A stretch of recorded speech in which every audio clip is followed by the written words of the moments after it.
नमस्कार दोस्तों, आप सबका स्वागत है इस ऑनलाइन क्लासेस में। और साथियों, आज हम पढ़ने जा रहे हैं बीएड प्रथम वर्ष को लेकर। और बीएड प्रथम वर्ष के अंतर्गत आज का जो हमारा शिक्षण विषय है वो है पाठ्यक्रम के परे भाषा, जो कि साथियों हमारे पाठ्यक्रम के अंतर्गत चतुर्थ प्रश्न पत्र है। और इसी प्रश्न पत्र के अंतर्गत आज की जो हमारी इकाई है वो है प्रथम भाषा, समाज और सामाजिक प्रोत्साहन को लेकर। और इसी इकाई प्रथम के अंतर्गत हमारा जो आज का प्रकरण है वो प्रकरण है भाषा में तुलना की विशेषताएं और विचार निर्माण में भूमिका को लेकर। तो साथियों, इस प्रकरण के विषय में मुख्य रूप से 7 बिंदु थे, जिसमें से हमने 3 बिंदुओं का अध्ययन तो हम पूर्व की वीडियो व्याख्यान में कर चुके हैं, लेकिन इसके बाद के जो 4 बिंदु थे उनका अध्ययन आज के प्रकरण में हम करने जा रहे हैं। नंबर 1, सबसे पहले हमने 3 बिंदु का अध्ययन कर लिया था, और जो चौथा बिंदु हमारे समक्ष है वो है क्षेत्र का ज्ञान। साथियों, क्षेत्र का जो ज्ञान है वो एक तुलनात्मक भाषा के साथ में एक जुड़ा हुआ है, जो एक बहुत ही कह सकते हैं कि महत्वपूर्ण बिंदु के रूप में सामने आता है। क्षेत्र का ज्ञान इसलिए, जैसे कि हम मैं उदाहरण के तौर पे इसको बताना चाहूं तो हमने देखा होगा कि प्राचीन काल में हमारे जो आश्रम व्यवस्था हुआ करती थी, उस आश्रम व्यवस्था में जो ज्ञान दिया जाता था उसमें सबसे पहले इस एक ही जो विधि थी, शिक्षण विधि, जिसको कहा जाता था व्याख्यान विधि। जो शिक्षक होता था, आचार्य होता था, वो आचार्य जी बड़े उनके मतलब शिष्यों के सम्मुख बैठकर उनको वेदों का अध्ययन कराया जाता था। और उसमें केवल एक ही विधि मतलब प्रचलित थी, वो थी व्याख्यान विधि। लेकिन जैसे कालांतर में समय बीतता गया, धीरे धीरे समय में अंतर बीतता गया, और वर्तमान में मनोवैज्ञानिकता का जब पुट आया शिक्षा के क्षेत्र में, तो साथियों अब ये बात देखने को हमें मिला कि प्राथमिक स्तर पर शिक्षण विधियां कौन कौन सी उपयुक्त हैं, उच्च प्राथमिक जो स्तर पर कौन कौन सी शिक्षण विधियां उपयुक्त हैं, माध्यमिक स्तर पर कौन सी हैं, और उच्च माध्यमिक स्तर पर शिक्षण विधियां कौन सी उपयोगी हो सकती हैं। तो हम प्रत्येक बालक का जो एक आकलन करके उसके शिक्षण विधियों में हम परिवर्तन भी कर सकते हैं। तो जब तक हमें उस क्षेत्र का ज्ञान नहीं होगा तो हम उस शिक्षण कार्य में उतने प्रभावी शिक्षण नहीं करा पाएंगे। तो ये मान के चलो कि हमें क्षेत्र का ज्ञान होना जरूरी है। इसलिए हमें तुलना करनी होगी कि जब तक हम तुलना नहीं करेंगे तो सही निर्णय पे हम कभी नहीं पहुंच पाएंगे कि हम जो पढ़ने जा रहे हैं या पढ़ाने जा रहे हैं, क्या ये बालकों के स्तर का है अथवा नहीं है। और साथियों, अगला जो बिंदु है हमारा जो पंचम है वो है निष्कर्षों का प्रस्तुतिकरण। निष्कर्षों का प्रस्तुतिकरण इस प्रकार से है कि आप किसी भी तथ्य को जब तक तुलना की कसौटी पर उसे जब तक नहीं कसोगे, जब तक उसका एक सही आकलन नहीं करोगे उसका, तो पता हमें कभी लग नहीं पाएगा कि निष्कर्षों के बिना हम प्रस्तुतिकरण कैसे करें, क्या कौन सी विधि सही है या कौन सी जो विधि या प्रविधि बालकों के शिक्षण की अवधारणा में जो उपयुक्त हैं और उन्हें जल्दी से हृदयंगम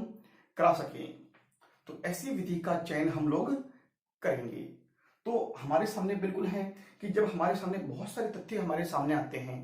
तो उन तथ्यों के माध्यम से हम ये पता लगाने का प्रयास करते हैं कि कौन से तथ्य हमारे जो एक अवधारणा है इसको स्पष्ट करने में हमें सहायक सिद्ध होंगे। नियमों और सिद्धांतों के एक प्रतिपादन में, एक नियम और सिद्धांत बनाने में हमें किस प्रकार से उन तथ्यों का समावेश करना चाहिए। तो उन तथ्यों के समावेश करने के लिए हमें क्या करना होगा कि उनकी तुलना करनी होगी, और जब तक हम उसकी तुलना नहीं करेंगे तब तक हमें उसकी प्रामाणिकता का या उसकी महत्व के बारे में हमें सही सही पता नहीं लग पाएगा, और हम बालकों की शिक्षण कार्य में उतने प्रभावी नहीं हो पाएंगे। तो साथियों, अगला बिंदु जो हमारे समक्ष है और वो बिंदु है सिद्धांतों का निर्माण। साथियों, तुलना, भाषा की जो तुलना है और उसकी विशेषता है और उससे जो विचार निर्माण की प्रक्रिया उत्पन्न होती है, उस प्रक्रिया के अंतर्गत मैं बात करना चाहूंगा कि सिद्धांतों का निर्माण हम कैसे करेंगे तुलना के द्वारा। जब तक हम किसी, जैसे हिंदी विषय को पढ़ा रहे हैं और जैसे मैं किसी हिंदी विषय को मैं पढ़ा रहा हूं, तो मुझे निर्माण, जैसे कोई सिद्धांतों का निर्माण करना है, या मान लीजिए कुछ जैसे मैं कुछ काव्य शास्त्र वाली बात पढ़ा रहा हूँ या काव्यांग परिचय पढ़ा रहा हूँ, तो काव्यांग परिचय में मुझे रस, छंद, अलंकार या शब्द शक्ति, इनके जो नियम हैं उन नियमों और सिद्धांतों के बारे में जानकारी बालकों को देनी होगी। क्योंकि सही सही नियमों और सिद्धांतों की जानकारी जब मैं उनको पढ़ूंगा और उन पे किस नियम, कौन सा नियम किस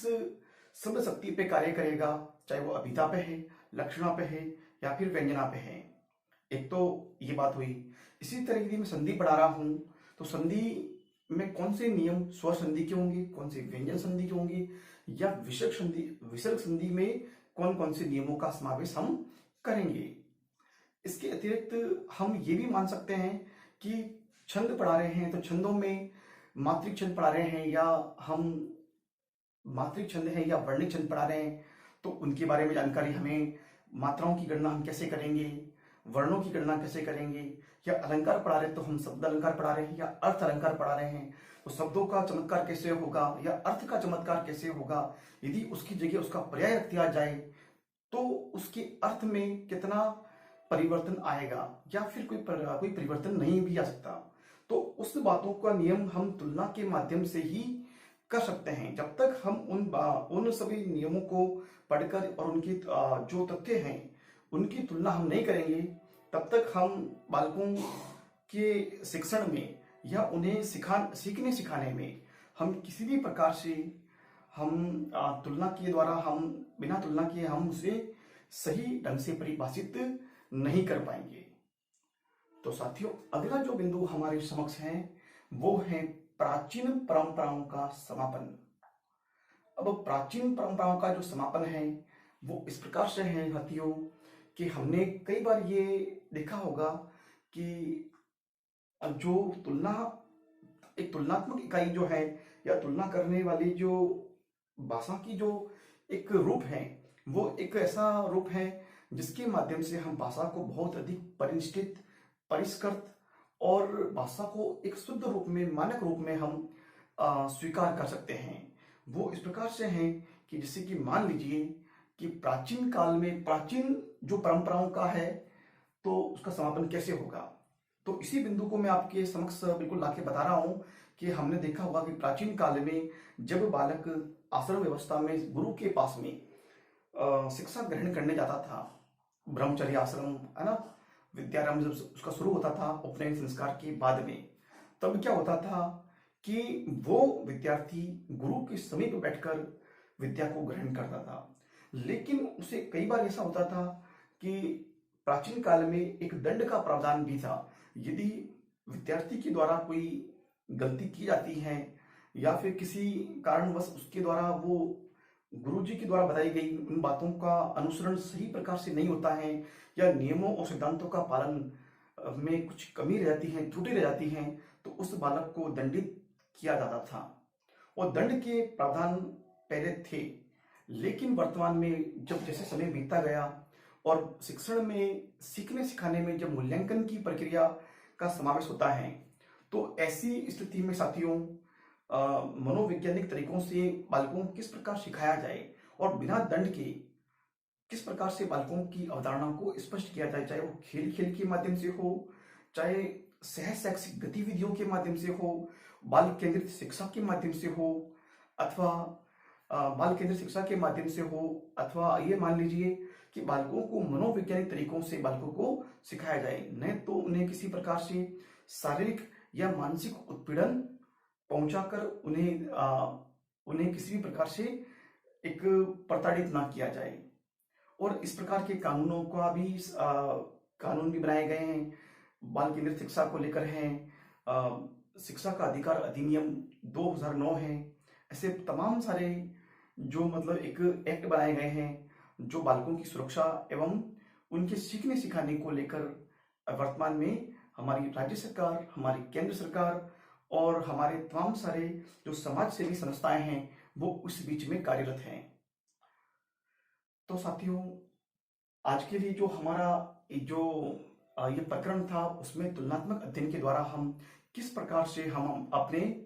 शिक्षण को प्रभावी बना सकते हैं, क्योंकि जब तक हम किसी तथ्य की तुलना नहीं करते हैं और जब तक हम तुलना के बारे में हम ये पता नहीं लगा लेते, तब तक हमें इस बात का ध्यान रखना होगा कि बिना तुलना के हम सही निष्कर्षों पर, सही तथ्य पर या सही सिद्धांतों और नियमों का हम क्रियान्वयन नहीं कर सकते, उनका प्रतिपादन नहीं कर सकते। उनको जब तक सही नियम हमें पता नहीं चलेंगे तब तक हम किसी भी सिद्धांत पर हम अपना मंतव्य प्रकट नहीं कर सकते हैं। तो साथियों, आज के लिए इतना ही। फिर मिलेंगे हम अगले वीडियो व्याख्यान में। तब तक के लिए बहुत बहुत धन्यवाद। जय हिंद, जय भारत।